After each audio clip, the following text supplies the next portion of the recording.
Hi, welcome to another episode of Straight Outta Crampton, and it's not just in the motor trade where I seem to attract trouble, it's when I go on holiday too.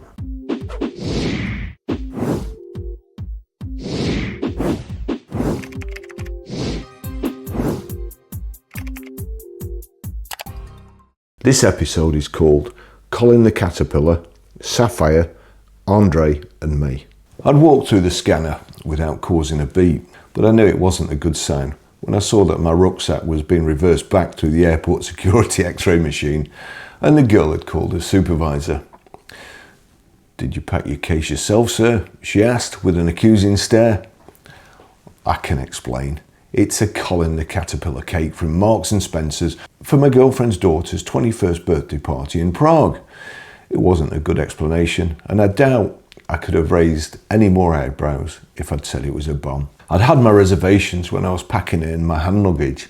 My girlfriend had told me that you could transport food between UK and Prague. Coincidentally, she couldn't fit it in her case or a hand luggage. I'd read the list of ingredients and satisfied myself that it didn't contain any marzipan, which I believe is what Semtex smells like, so I thought I'd be okay.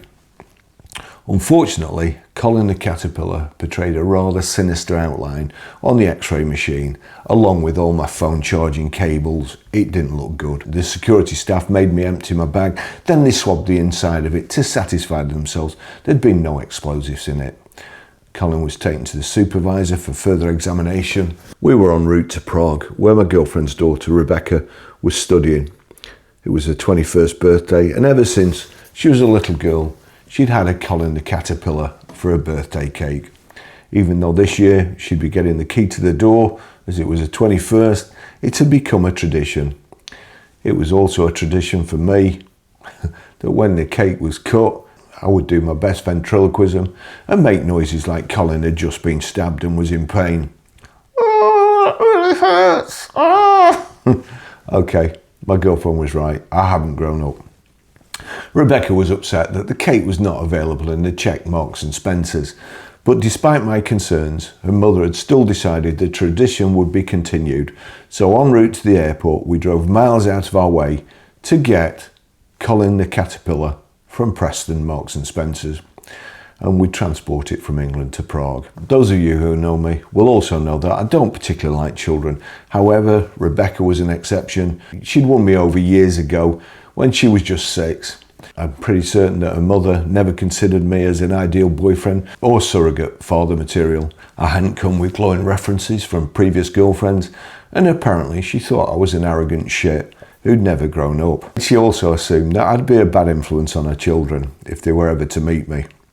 On the other hand, she must have also thought I was fun to go out with and okay to practice on till she met someone decent. She'd imposed a kind of curfew on my visiting hours. I wasn't allowed to go round to her house until the kids had done the homework, and they were tucked up in bed, fast asleep. Apart from the photographs dotted around the house, there was very little evidence that she'd had children. The fact that she didn't want to introduce me to her children didn't do much for my ego, but I was working long hours in the motor trade, so the arrangement suited me. My girlfriend's a great cook, and one particular night she'd invited me round for a home-cooked meal. We'd known each other for a few months, and she was in her kitchen toiling over a hot stove. I never understood why she thought I was arrogant, but looking back, one of my favourite jokes at the time was, "Why do women have smaller feet than men?" So they can get nearer the sink. And despite all the male TV chefs, I did consider cooking to be women's work. So I'd left her to it, and I was sitting in the front room with a glass of wine when the door slowly opened. It was too late for me to hide, and in walked Rebecca, clutching a teddy bear. To my surprise, she didn't scream. She came and sat down right next to me, and before long we were both chuckling away at the antics of the Red Dwarf crew who were on TV. Rebecca was 6, but going on 25. I must confess, I was a bit perplexed by her total lack of surprise when confronted with a strange man in the front room. I began thinking it could be a regular occurrence and that I was Uncle Tuesday in a long list of Alison's suitors. But by the time my dinner was ready, I'd forged a parental-like bond with Rebecca, and she'd felt so comfortable in my presence that when she got tired of interrogating me, she'd cuddled up and fallen fast asleep on my knee. Ever since that moment, I was under a spell, and she's been able to twist me around a little finger. From then on, I was allowed to go round to the house earlier. I learned more from trying to help Bex with her homework than I did all the time I was at school. This birthday cake incident wasn't the first tricky situation that Rebecca had gotten me into over the years. And while I waited to learn the fate of Colin the caterpillar, would he be returned to me to continue our journey to Prague? Would the security staff keep him and eat him later? Or would I be arrested and Colin blown up in a controlled explosion? My mind began to wander, and I started to reminisce about just one of the many other times Bex had indirectly contributed to my rapidly greying hair. In the early days of my relationship with her mum, I had to leave their house like a ninja before Rebecca woke up, and as I crept down the stairs at 6 a.m. one morning, quietly closing the front door behind me, and just about to put the key through the letterbox, I heard a tapping on the upstairs window. I looked up, and there was Rebecca waving at me with a big smile on her face. I'd been well and truly busted. But at least I'd also be able to have a lie-in from now on. Shortly after Rebecca had learned of my existence, her mum had booked a holiday to Spain. Alison had chosen a lovely family resort so that the facilities and catering were nice for us, and there'd be plenty of activities to keep Rebecca occupied. She'd be able to meet new friends and play till her heart was content. It was my birthday shortly before we went away. Rebecca had used her pocket money to buy me 2 friendship bands. This went even further to cement the bond I felt for her. I still have the bands to this day, and I've carried them with me every holiday I've been since. I still get a lump in my throat when I'm packing my suitcase, and I see them and remember the time she gave them to me. The hotel we were going to had also been chosen by the people who were in charge of a group of teenagers. They had histories of disruptive behaviour, non-conformance, violence and troublemaking. The teenagers must have managed to go for about 20 minutes without mugging someone, and their do-good behavioural therapy counsellors had decided to reward them by taking them on holiday. I realised they were entitled to go on holiday too, but to take them to a family resort was just asking for trouble, and they'd no right to spoil other people's enjoyment, which they seemed intent on doing. Andre was the leader of the Troubled Teens gang, and unbeknown to me, Andre and I were now on a collision course. This was going to be the holiday from hell. The first time I became aware of Andre and his gang of yobs was when I was relaxing on a sun lounger. Rebecca hadn't wanted to join the hotel's groovy gang, the children's club. She didn't want to play until her heart was content. Seemingly, she wanted to play till my heart gave out. All morning, without respite, we'd played torpedoes. I was the launcher, she was the torpedo, and I had to push her through the water with all my might and see if her momentum would carry her to the other side of the swimming pool. I was so knackered, eventually I had to go and lie down. It's not just kids that I'm not keen on. I don't particularly like other holiday makers either. Over the years, I've perfected a way that makes it clear to others that I don't want to be bothered, chat, tell them where I've come from and how long I'm staying. Many decades ago, when I realised that I was antisocial, I bought a cowboy hat. I pull the brim down to my nose. People think I'm asleep and they leave me alone. But I can actually see everything that's going on around me through the perforations in the front of the hat. My girlfriend calls it my scan mode. I'm sure she thought it was perhaps my way of eyeing up the totty, but it was actually my overprotective nature, which doesn't have an off switch or a snooze button.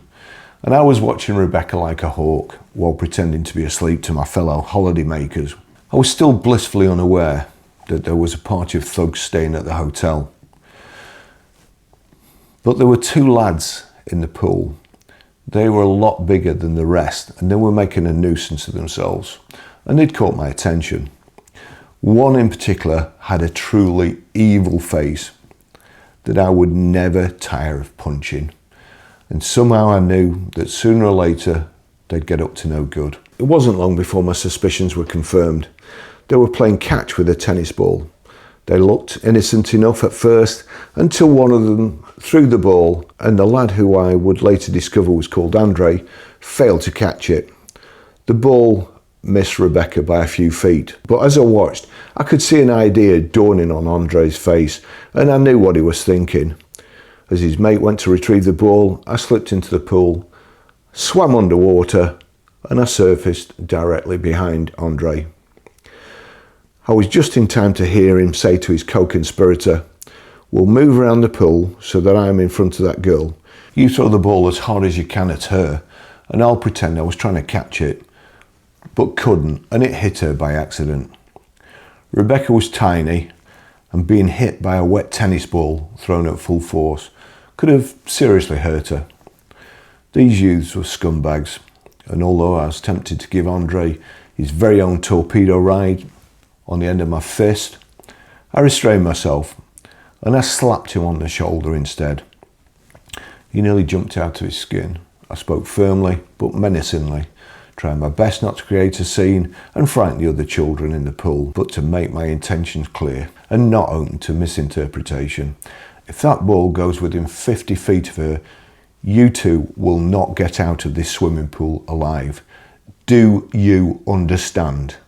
Well, I was hoping that would be the end of the matter, but sadly it wasn't. As we were walking through the local town that night, Rebecca saw an inflatable toy in the shop window.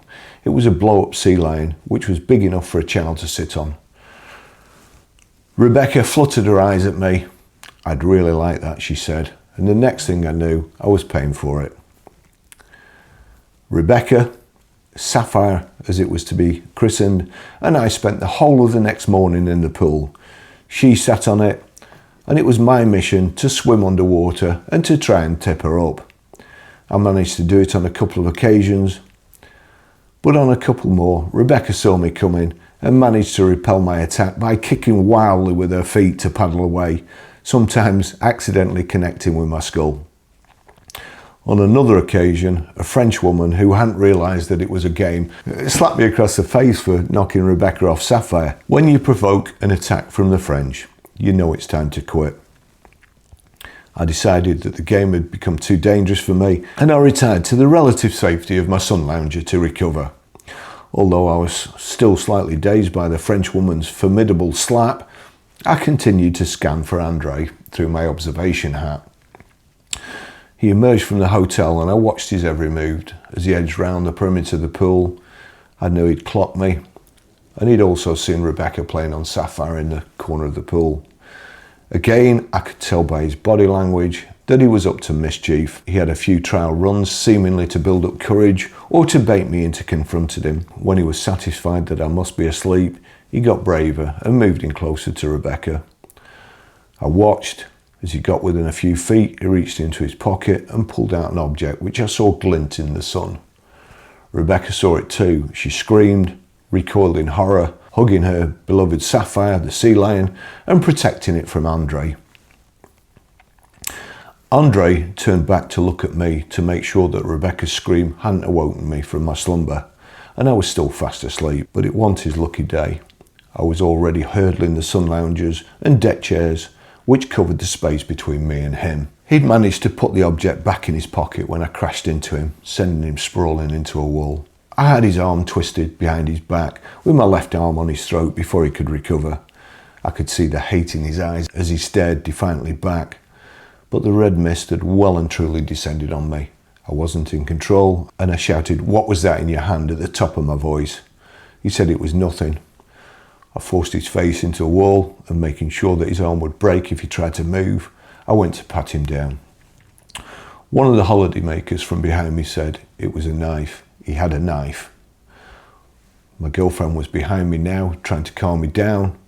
She was telling me to let him go, but she hadn't seen what had happened. If she had, she'd have had him by the throat too. Andre's do-gooder counsellor, who wasn't fit to be in charge of them, had been alerted and he'd arrived on the scene demanding to know why I had one of his young offenders in a half Nelson and what all the commotion was about. I retrieved the knife from Andre's pocket and I held it up for everyone to see. Then I spun him round. All reason had gone from my mind and I forced him into the wall again. My face was touching his and was contorted with rage as I screamed at him. If I see you come anywhere near her again, I swear I will fucking kill you. Throttling him slightly to emphasise that he'd worked on my last nerve and that I wasn't kidding. Andre then got more of a surface-to-air missile ride as I threw him towards his counsellor and repeated my oath. As for you, if you want to go home with everyone you came here with, you better keep your mob under control and keep them well away from me and my family. That was the first time I'd used that word to describe me, Alison and Rebecca collectively. As I turned to walk back to my sun lounger, I became aware that everyone around the pool was watching me. I'm pretty sure there was even a ripple of applause. Apparently, Andre had been making a nuisance of himself since his arrival, and he'd been terrorising some of the other guests who were either older than me and couldn't fight back, or didn't have as short a fuse as I had. One of them said to me, "You should have killed him, he had it coming." My heart was pounding, and I couldn't get to sleep that night. I knew from now on I couldn't let my guard down, even for a second.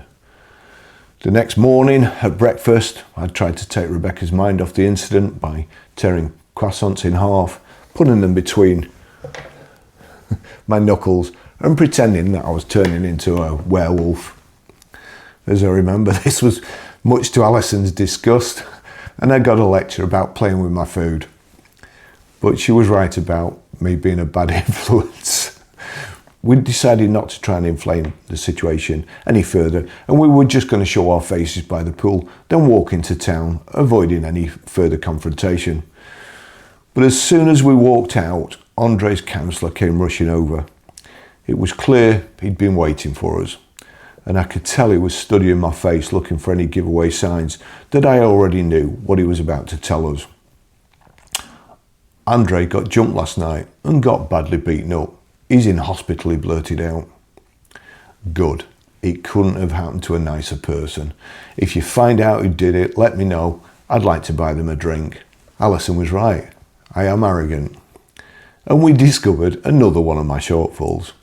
I wasn't very good at feigning sympathy either. As soon as the counsellor was out of earshot, Rebecca and Alison both turned to me and said in unison, "Well, was it you?" I tried to make light of it by saying, "Of course it wasn't me, he's still alive, isn't he?" But I knew that Andre had about 200 witnesses round the pool who'd seen and heard me threaten to kill him. I doubted that any of them would help the police with their inquiries, but you never can tell. So I spent the next few days on tenterhooks, ultra scan mode engaged, waiting for reprisals from the rest of Andre's gang, or to be arrested and taken in for questioning by the Spanish cops. Neither Andre or the police bothered us for the rest of the holiday, and I breathed a sigh of relief when I was convinced that our plane was past the point of no return on the way home. But when Rebecca related the Andre incident to her boyfriend as we celebrated her birthday, it became quite apparent that she and her mum are still not totally convinced of my innocence. They wouldn't have made good witnesses for the defence. And I think I was very lucky not to have been starring in an episode of Banged Up Abroad. Was there a bright side to my story? Hopefully, for one thing, Rebecca's new boyfriend will think twice before doing anything that may upset her in the future, which would then in turn upset me. Thanks for watching.